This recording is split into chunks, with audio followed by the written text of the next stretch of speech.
فتح هدايا عيد ميلاد مينا وميات.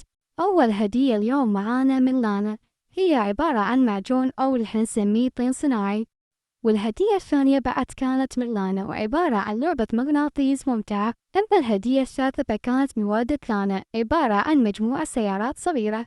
أما الهدية الرابعة فكانت من خالهم مصطفى، عبارة عن ملابس. الهدية الخامسة كانت من أم لانا بعد، هي عبارة عن سلايم. الهدية الأخيرة كانت عبارة ما أعرف شنو يسمونها بس أتوقع اسمها سبرين جرون.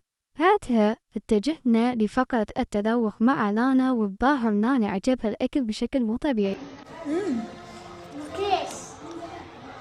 أنا أبو كريش.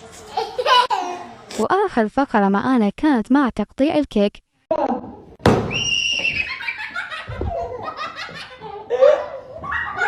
شنو أكثر شيء عجبكم في عيد الميلاد؟ وشنو أكثر هدية حبيتوها؟ اكتبوا لي تحت بالتعليقات، ولا تنسون الاشتراك بالقناة.